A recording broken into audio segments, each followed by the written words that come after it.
When you think of the entertainment industry, you might think lights, cameras, red carpets, and yes, there is all of that.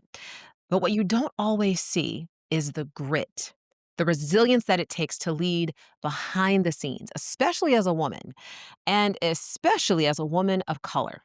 According to a 2023 USC Annenberg report, only 26%, that's one in four, of executive producers across the top 100 television shows were women, and just 6% were Black women. So, what does it take to break those barriers? What does it cost? And more importantly, how do you keep your soul intact while doing it? Today's guest didn't just walk through the doors of the entertainment industry, she helped build the house. She's produced iconic shows, navigated high stakes rooms, and she's carried the weight of leadership with grace, grit, and faith. And today, she's sharing what she's learned so others can follow, not just in her footsteps, but also in her faith. Let's talk about it.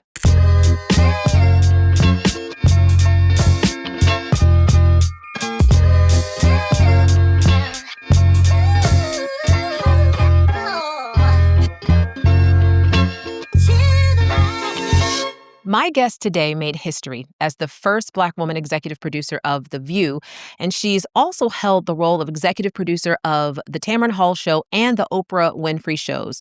Her career spans decades, but what makes her story remarkable isn't just the credits, it's her character.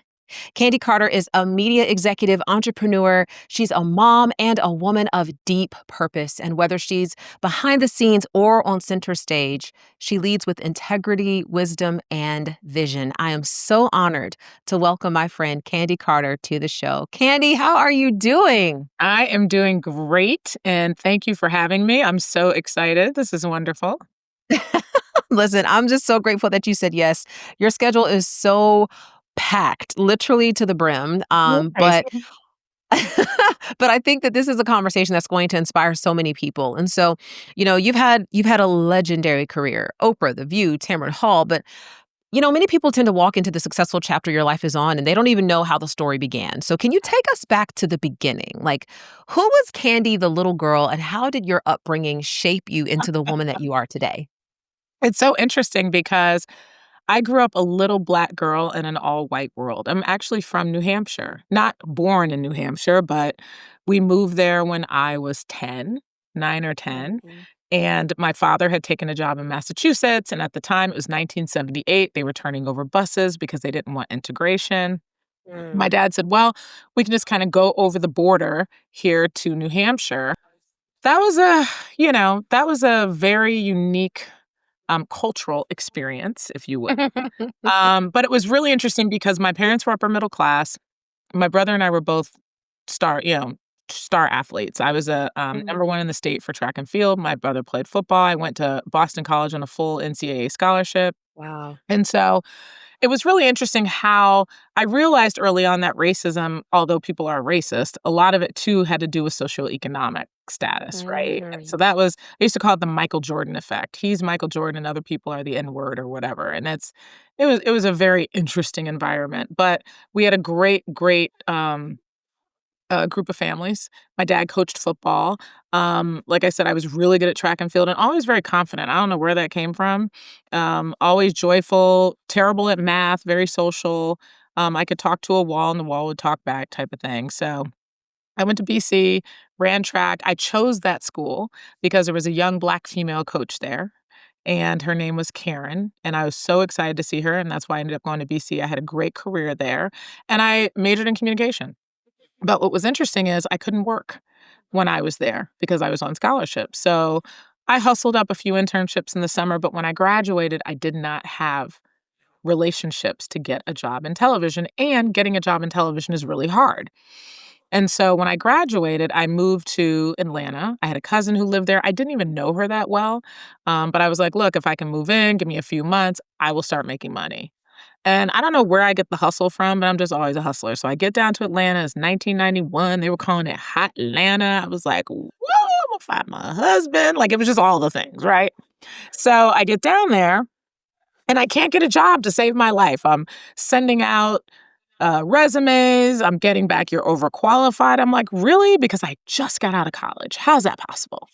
I had a shoebox full of rejection letters, so I decided to telemarket. So I was doing telemarketing at night. I was working at the Gap outlet near Greenbrier Mall. Holla, anybody from Atlanta who knows Greenbrier Mall. And a really funny quick story is while I was in 1991, my college friend came to visit me. We go across the street to the mall, and who do we run into? Tupac Shakur by himself in the mall. We were Well, like, oh my gosh. he was just walking through He the was just mall, just walking in the mall by himself, and he took a picture with us, and to this day, I still have the photo, and at my wow, 50th birthday party, I showed it 'cause my college roommate was in the picture. Is that not hysterical? It was crazy, but that's crazy. I digress. Anyway, so I'm in Atlanta, can't get a gig. It's 11 months later. Going to Boston College, a lot of people that go to BC are finance majors, so they all had jobs. So here I am, 11 months out of college, NCAA scholarship athlete, all the things, no job. So, because I talked to everybody at my little, um, telemarketing job, there was a kid that, like, nobody talked to. He was kinda nerdy, sitting in the corner, and I figured out what everybody did, and so I went to him and I was like, "Dude, why are you here? Who are you?" And he was like, "Oh, I'm interning at CNN. I'm just making a little extra money." And I was like, "Wait, what?" I was like, Hmm, "CNN." And listen, for the youngins, and 1991 was right after the Gulf War. CNN wow. had really just launched, and they were launching CNN International, and it was a huge deal. It was a Mm, huge deal. It was the first 24-hour news situation, right? mhm. Now it's, like, everywhere, but it was really new. And I was just like I always had resumes on me, so I had 10 printed out in my bag. I was like, "Boom, here's my resume. Please take it in. Please get me an interview." He was like, "I got you." He goes in, I get an interview. It's a Black woman. I'm like, Wow. "Okay." And my philosophy generally is if I get in the door, I'm getting the job, right? We know getting in the door is hard, but don't let me in the door because 'cause I'm getting the job. So I went in, met her. We had a mutual friend. I interned in LA one summer, and it was like somebody she knew, and we hit it off, and she hired me. So I was now working 3 jobs and was not getting paid. I worked for free at CNN. Oh, I was getting paid at the Gap outlet. And yes, 1 job not getting paid, 2 jobs getting paid. Mhm. Barely making ends meet. And I'm there for maybe 5 or 6 months. I'm learning everything. I'm teaching myself everything. I learned how to edit, do all the things, and I get an offer for an entry-level position at CNN and a job at MCI, which if you remember that telephone Mhm. back in the day, $25,000 to work at MCI, $15,000 to work at CNN. I Mm, could not afford to live off of $15,000 a year because at this point, I had moved out from my cousin, had my own apartment. So I called my mhm. dad. My dad's a big business guy, doesn't know anything about television, and I said, "Dad, I really, really wanna work in television, and I have these 2 opportunities." And I'm like, "This one," and $25,000 was so much money to me, I literally was like, "If I can make $30,000 by the time I'm 30, I'm gonna be rich." I I believed it, okay? I believed that. So $25,000, my eyes were like, I couldn't believe my good fortune. But Mhm. I really wanted to work in television. And so I said to my dad, "What should I do?" He goes, "What are you, stupid? Take the money." And I was just like, "Wrong answer. It's not wrong answer. I wanna follow my dream." So I called my mom. I was like, "How can you help? Can you guys just pay my car note, or can you do something, or just something to help me get by? Because I'm gonna take the job at CNN." And I did. Best thing I ever did. I've never looked back. And I always say to young people especially, these little decisions that we make are not so little. Right? Mhm. That seems like, "Oh, well, just take the money." But that would have taken my Mhm. life in a completely different trajectory, Mhm. right? When I knew what I wanted to do. And I've recently heard somebody say this, and I've said this for years, that the people closest to you oftentimes are not the people you need to listen to. So true. Because their motivation in guiding you is based on their own fear or insecurities or "I don't wanna pay for Mhm. her." Right? And so I'm really glad I didn't listen. But long story short, I work at CNN, and then my parents left New Hampshire and moved to Milwaukee, and when I went to visit, I hustled like, I just got in town, and I was like, "Well, let me go check out the TV stations." I literally went knocking on doors, one station let me in. You know what happens if I get in the door. So I get in there, I meet everybody. They're like, "Oh my god, you work at CNN. Oh my god." And I wasn't even looking for a job. So I Mm. go in, I meet the whole station, WISN-TV in Milwaukee. I go back to Atlanta, and 3 months later, their program producer quit, and they said, "Would you like to come and work at the station?" And I was like, "Why, of course." So I packed up my car, packed up the dog, drove up to Wisconsin, moved in with my parents for a job that paid $22,500. I'm getting closer to 30. I'm about Mhm, we moving on up. I'm about to be rich. So I take that job. I literally had never produced a show a day in my life and said yes. I was a producer. I had never actually produced a show. Taught myself how to produce, won my first Emmy, got another Emmy nomination, did a show with Oprah because we were her station and we were the Mhm. closest station to Chicago. So the executives fly in from New York and I set the whole show up and we drive down to Chicago and we get down there and they don't really know what's happening. They're executives, but it's time to meet with Oprah, two white men, and they grab the stuff from me and they go, "Okay, you wait out here. We'll take the meeting." I was like, "Wait, what? Really?" They were like, "Yeah, you just wait out here." I was like, "Okay. Noted." So, they were in there meeting with Oprah, and I went around and talked to everybody. I was like, "What do you do? What do you do? Who are you? Who are you?" We do the show, we leave, and they were like, "You should apply because Oprah is changing her whole format. She's looking for producers." I was like, "I would never get hired here, never." But I went back, something in me was like, "Just send the video," because now I know how to edit. I taught myself all these skills, so I edited my little video, sent it in. 2 weeks later, they called me. "Hi, Candy. This is so and so from the Oprah Winfrey Show." And I was like, and this is when you had a recorder. So, like, I was like, "Rewind. Hi, this is so and so." I must have played that thing 15 times. I was like, "Oh my God. Oh my God. Oh my God. Oh my God. Oh my God." So then I go down for the interview and I go in with Diane Hudson, who to this day is my good girlfriend. She's African American. She was a Black executive producer. Oprah used to call her Harriet Tubman. So I go in there and I'm all nervous and I sit down and she literally said 2 words to me and Oprah called. And she picks up the phone and she's like, "Yeah, just a minute. She was on the phone with her for 30 minutes. I'm not even kidding.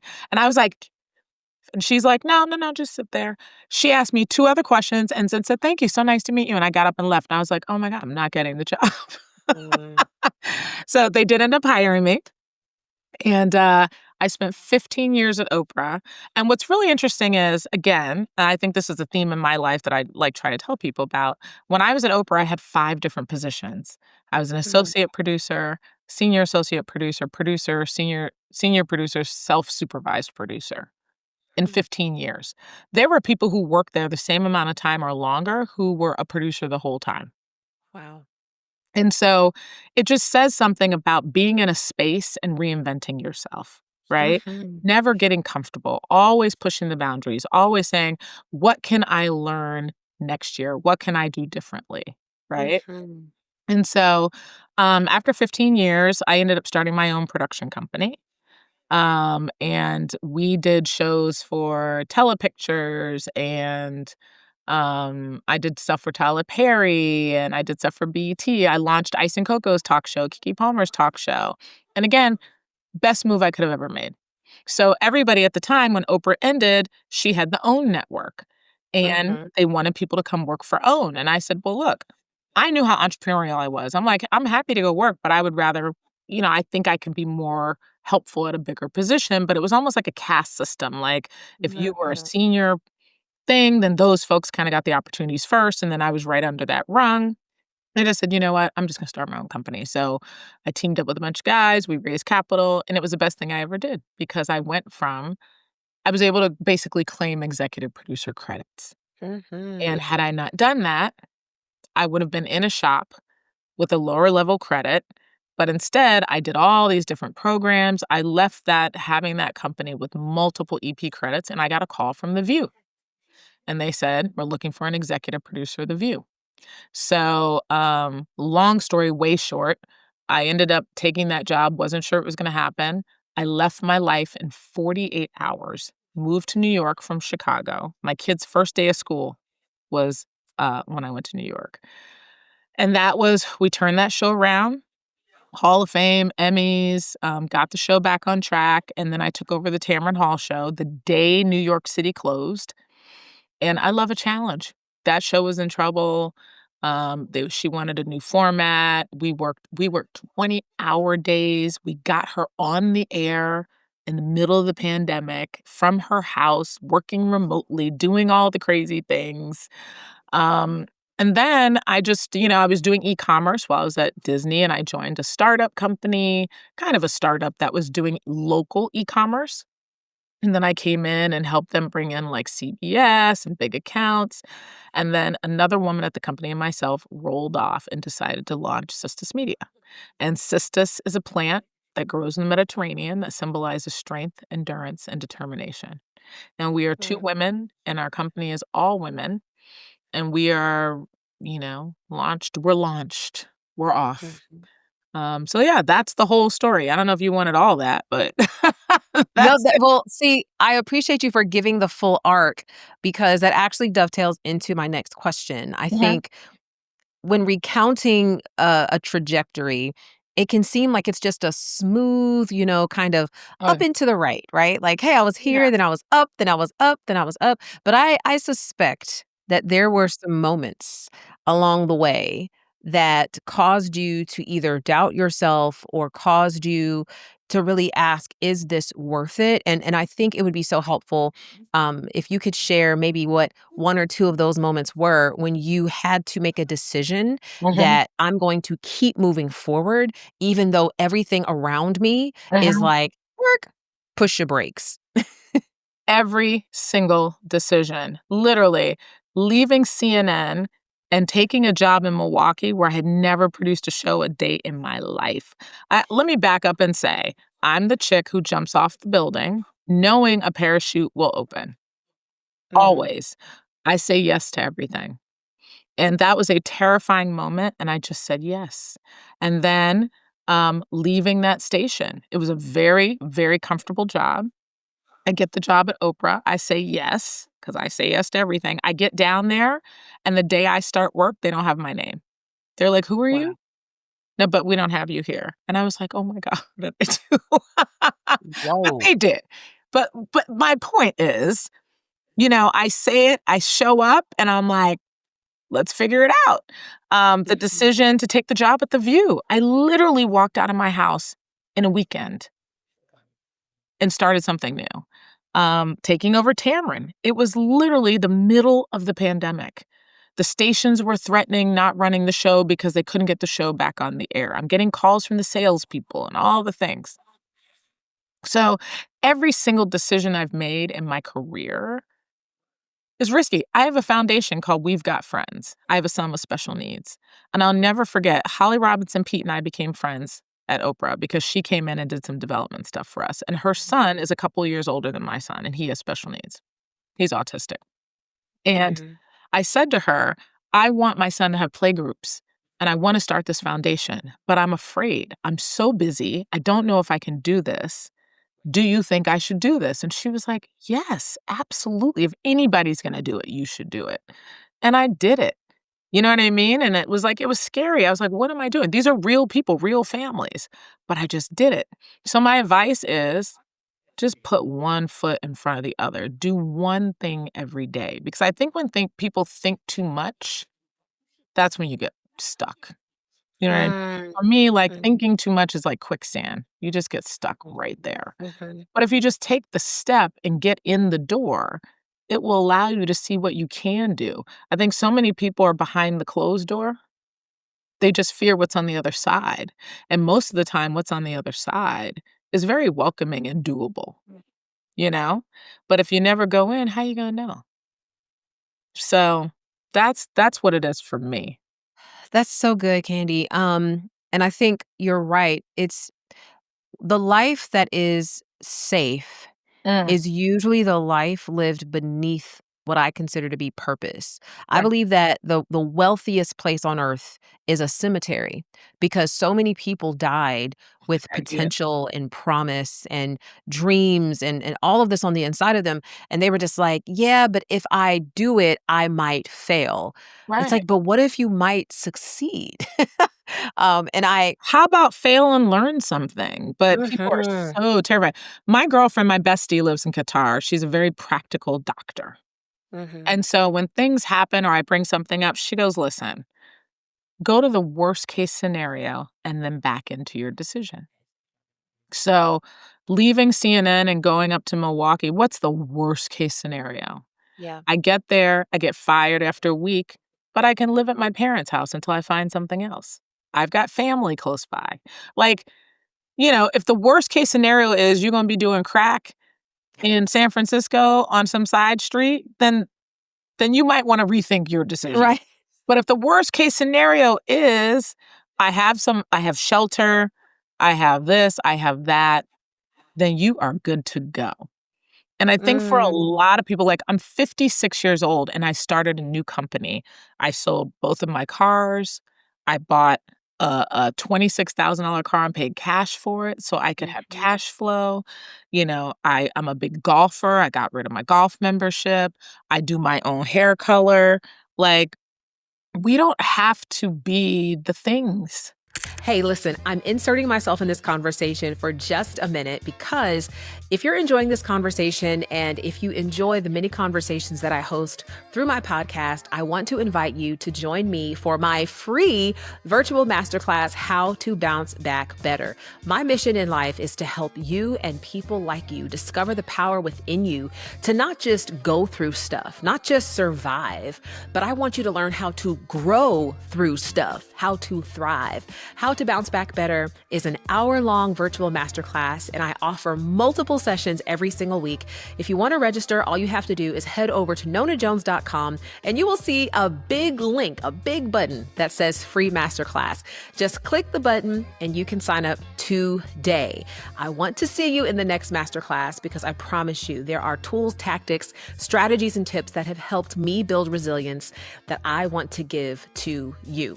So again, head over to nonajones.com to click the big free masterclass button and get signed up today. All right, now back to the conversation. Those things Mm, don't matter at the end of the day. I go to parties and there's nothing wrong with wearing the uniform. Red bottoms, all the things, have at it. I have a couple nice watches, I have some nice things, but I also mhm, have homes. And had I mhm, bought a bunch of Birkin bags versus property, mhm. those would be 2 very different things. And guess what? I drive a Lincoln now instead a Lincoln Corsair that was $26,000 instead of my Mercedes-Benz truck. Nobody treats me differently. Everybody who loved me in my truck still loves me in my Lincoln. And I think that's something people have to remember. Mm. The things you have are not who you are. And when people see listen, as far as I'm concerned, I tell my daughter, I say, she goes, "Ooh, mom," or somebody has that car. And I said, "They also got that big old car note. Let's just go Talk back about to it. the space." Right? Mhm, And there's mhm. nothing wrong with that. But if you really looking at your balances and you crossing, I would much rather have an excess of money to have experiences and to Yes. travel and to invest versus bags that are getting, that I wear once or whatever. Now, if I had trillions of dollars and it didn't matter, well, that's a whole nother story. But I think a lot of people are slaves to their things. Yeah. They're slaves to their perceptions. And at the end of the day, nobody really cares. They really don't. They're worried about their own bills. Mhm. I mean, so No, this is good, Candy, and I think you're actually freeing people from the bondage of insecurity. And I talk about this a lot throughout this show and on my social media because I think that when we live a life that is defined by what other people think of us, whether or not they approve of us, yeah. whether they celebrate us, we end up with a very shaky sense of who we are. And so we can never experience peace or joy. You may have all the material possessions on earth, but if Mm, somebody doesn't appropriately applaud you or if they don't like your post enough, you feel like it doesn't matter. But conversely, if you know who you are, mhm, you can walk around with some 15-year-old New Balances and be perfectly content. I don't need the expensive shoes. I don't need the expensive bags and Mhm. clothes and all that stuff because I know who I am. And I think what you're saying is so important, especially as we talk about the entertainment industry. And so many people, I'm sure you've experienced this too, but because of the platform I have people ask me all the time, how did you build this big platform? Or, how do you get invited to speak at all these places? Because they're like, I want to do that. I want to have that. And Mhm. I'm like, why? What is it that you think That's right. lives on the other side Mhm. of the acquisition of followers or the invitations to these private, parties? Like, what do you think lives on the other side of that? Because if you think that worth and validation lives on the other side of that, I can That's not promise it. you it doesn't. And I would I would love for you to speak a Not little it. bit more about this because, there is a facade in the entertainment industry where it looks like everyone is just thriving, but I don't Mhm. think that's always the case. I'd love for you to share more about that.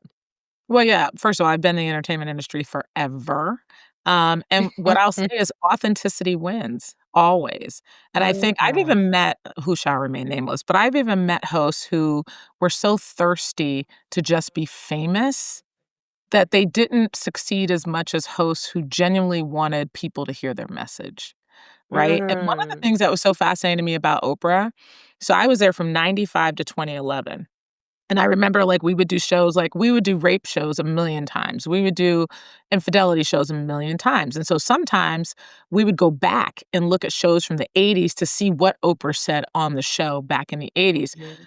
And what I was the most impressed with is her consistency and her messaging because she Mhm. didn't like, I know a lot of talent right now who are like, "Well, this is my brand now, and that was my brand then." She is consistent from Yeah. day one on her messaging.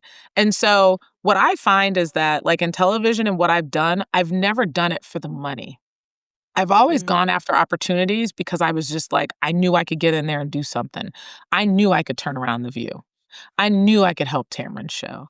You know what I mean? Like, I just did it because I really wanted to. And because of that, I was very successful financially. But I didn't Mhm. do it because of the money. And I think Yeah. that's what people have to ask themselves, which is what you're saying. Why do you want this platform? Find out what your true gift is to give and follow that lead because the Mhm. money will come, right? Right. And the people who are just thirsty for the money or the fame, it always goes left. It always goes left.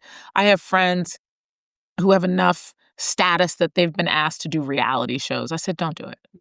Because what Mm. happens is it's not authentic. So when it's not Right. authentic, you start to believe the character that you are being set up to be, Mm. right? Wow. So it can't be authentic because it has to be entertaining. So if Mhm. you think you're gonna have an authentic show, the producers are like, "But that's not interesting enough," because it never is. If you look at any Mm. reality shows, the most interesting stuff are the chair throwing and the fight this and the that. That is not natural behavior, right? Yeah.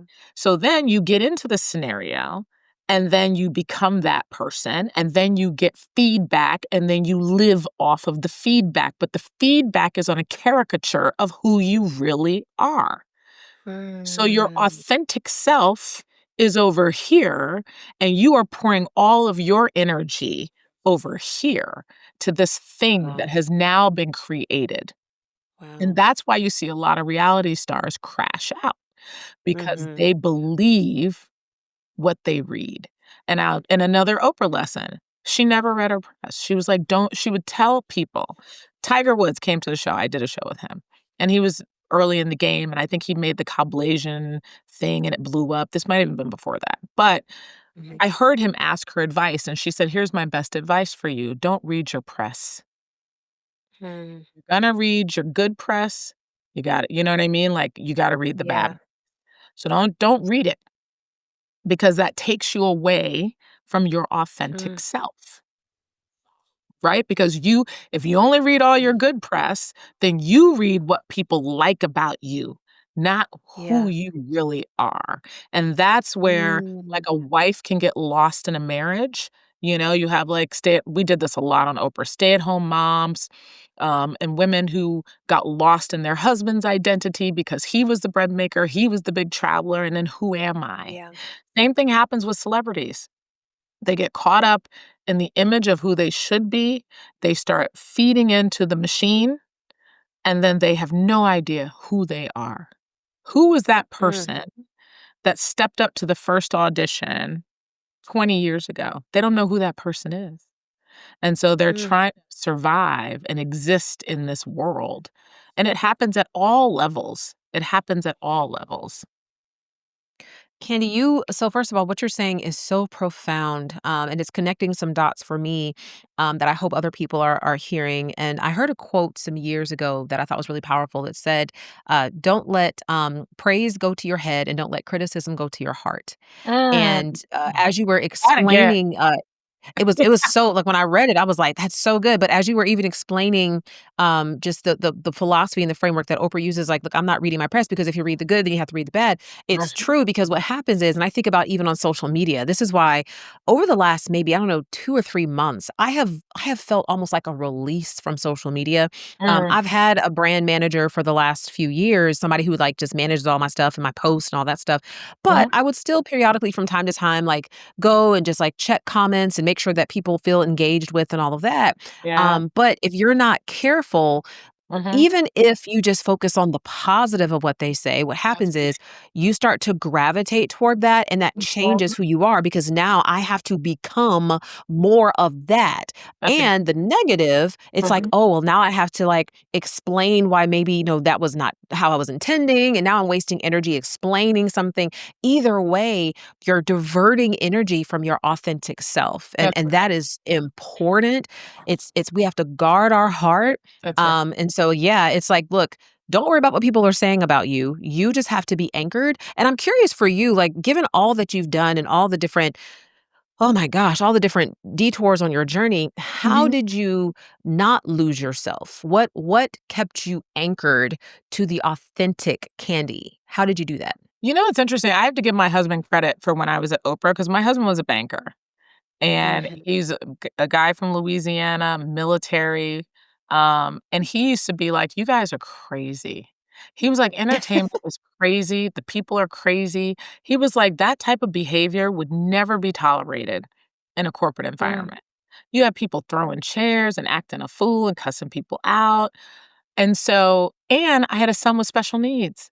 So, when I was mhm, at Oprah, there were very few people had children, and I gave birth my first child, I gave birth to a kid who had special needs, so I was in and out of the hospital, he had open heart surgery at 10 months old, so my mm, reality was so much bigger than you spelled a word wrong in the script, and I'm gonna come for you, you know? mm, Um and at the time, Oprah was the most famous woman in the world, and our show was, yeah, like, the biggest, highest rated show, almost, mhm, in daytime television, obviously, but it was just one of the yeah, biggest shows ever, and so if you made a mistake, it was a big deal, but I mm, was able to keep things in perspective because of what was going on at home.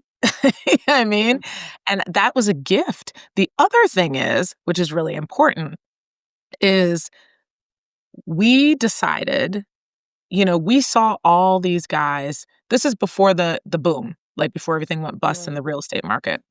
We'd meet these guys and they'd be like, "Oh, I bought 15 houses this year." We're like, "How are they doing it?" And mhm, once we figured it out, we were like, "Oh, that's when you could buy a house, borrow close on it, borrow 90% of the value of the house, and then buy another one." And so we mm, ended up starting to buy real estate. So we moved into a 2 flat and started buying real estate. And so by the mm, time we left the Oprah show, I think we had bought like several houses, we flipped a couple things, but we saved our money, we did the work ourselves, we figured it out. But what's really interesting is I remember I went to work one day and one of the producers was there. And I pulled in the babysitter. We had an au pair. And I just bought this used car. It wasn't nice or anything. We just bought a used car. So I'm driving in her car that day. I don't know why. And the producer's like, "Whose car is that?" And I was like, "Oh, it's the babysitter's car, whatever, my car." And she's like, "Don't you live in like a two flat?" And I was like, "Yeah." And she's like, "So like, how long are you gonna live there? Like, is that like are you gonna do something else?" And that, for a lot of people, would floor them. Girl, absolutely. I coulda cared less. Cause let me tell you something. By the time we left Chicago, Mhm. guess how much our mortgage was in that 2 flat? What? $200. What? $200 In Chicago? because we had a tenant. We got rid of the PMI. We overpaid the mortgage, one mortgage payment a year. We refied, right? So you see what I'm saying? And it just went down and down and down and down and down. So our portion of the mortgage at the end of the day was $200. So Wow. when the Oprah show ended, there were a lot of producers who had these super expensive homes, could not afford to not stay on, but I Mhm. had options. I didn't have a lot of overhead. We had a Mhm. we paid off our cars. You know what I mean? And I was able to start a company.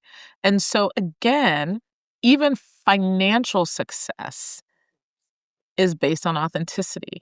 Stay true to who you are because when you start chasing the dream, you start spending money you don't have, you start doing all the things, and it pulls you, to your point, further and further away from your true gifts.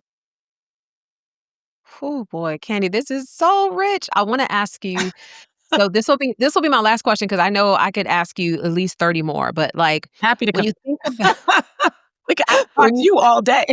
oh, girl, listen, seriously, you're just such a wealth of wisdom. When you think about this kinda next generation of women, especially women of color who are coming Mhm, behind you in this industry, and of course, they're looking up to you, they're looking at the legacy that you've left, and I mean, the fact that you've remained who you are throughout all of the success and all the turns is just it's incredible.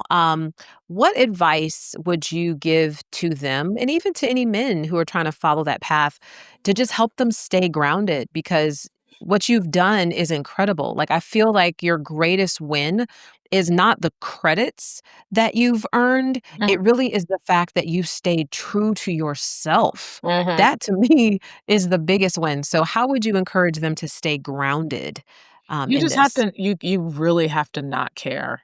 I mean, honestly, I don't care. I don't care what people think. Like I said, I have shrunk my life to get my business off the ground. I'm driving a lesser car. I'm not at the country club. I'm playing the county courses and enjoying myself. So for a lot of people, that would be like the end of the world. Oh God, oh Lord. You know what I mean? But it's not. I don't care. So, and I don't know how to teach people not to care. Mm, But my advice would be stay relevant. So I think a lot of issues that people have is they don't have enough information. They're not mm, they don't have the knowledge. So my thing is I can lean on authenticity because I know what I'm doing, yeah, right? When you yeah. roll up in a spot and you don't really have technology experience, I will tell you I'm 56 years old. I run into so many people who don't use Perplexity, ChatGPT. They don't know how to use basic stuff. I'm in Mhm, women's social groups. There are women who are my age who don't know how to use Google Drive. I was like, "Wait, what?" You mm, know? And so you do not have the luxury of being lazy. You do yeah. not have the luxury of not teaching yourself how to do things. And with ChatGPT and Perplexity, you can figure out anything in a matter of seconds. You can even ask it how to use it, right? And so my advice is I always say if you sleep in, you're sleeping on your dreams. Mm, Most people wake up at 9 o'clock. I get up at 4. So from 4 to 9, that's 5 extra hours a day. A day. That's 25 hours a week. Do you know how much you can do with that? That's a lot, mm, right? If you have mhm, little children, if your house is a madhouse from 8 to 9:30 or 7:30 to 9, get up at 5. mm, Have peaceful time where you can side hustle something. Side hustle something. Because too many people get stuck in a rut. They go to work, they do the same thing every day, they eat the same lunch every day, they take the same lunch break. They're not involved in outside activities and groups, and they're not being exploratory, and they're not meeting new people. Meet 2 to 4 people a week. mm, Join outside organizations. Go to a conference once a year. I don't care what it is. Meet people because all networking is and you think, "Oh, well, I'm 50, why I need to network?" Because guess what? Meeting people is throwing dots up in the air. And every time you go somewhere and meet somebody, it's another connection. And at some point, no matter where you are in life, with all those dots that are in your universe, somebody's going to connect the dots. Somebody's going to connect the dots. You know what? I'm looking for X, Y, and Z. You know, I had lunch with, wait, I know her. That's a good idea. Wouldn't have even thought of that. You're now co signed without your knowledge by two people that you took the time to meet, Mhm. right? Don't get stuck in your day job. Find your own creative swimming pool and jump in that bad boy every day. Do something creative, do something loving, do something interesting, do something for somebody else. Do one thing every day. That's the journal that you and I need to publish. It should be Mhm. called Do One Thing Every Day. And for 1 year, you're going to write down one thing you do every day. And you'll be surprised at how productive a human being you become. You will start to see patterns of the things that maybe you like to do. You will start trying new things. So that's my kind of ball of advice. Wow. Candy, you are literally a walking, talking, living, breathing masterclass in just wisdom and perseverance. And I cannot thank you enough for sharing not only your journey, but also just how you have been able to stay who you are through it. And I like to leave with just a verse of scripture. As I was thinking about our conversation today, the one that came to mind to me is Proverbs chapter 18, verse 16, which says, "A gift opens the way and ushers the giver into the presence of the great." Yeah. Your gift very much so made room for you. However, I think what you did that was so powerful that we all need to take a lesson from is it wasn't just that the gift made room for you. You made sure that when you got in the room that you leveraged the gift with excellence. And Yeah. so you Yeah. are truly a gift, and we're just grateful for you. And I hope everyone took a lot of notes today. And I hope that you apply these notes. And if no one has told you this, as I always say, I want you to know God loves you, and so do I. I will see you next time.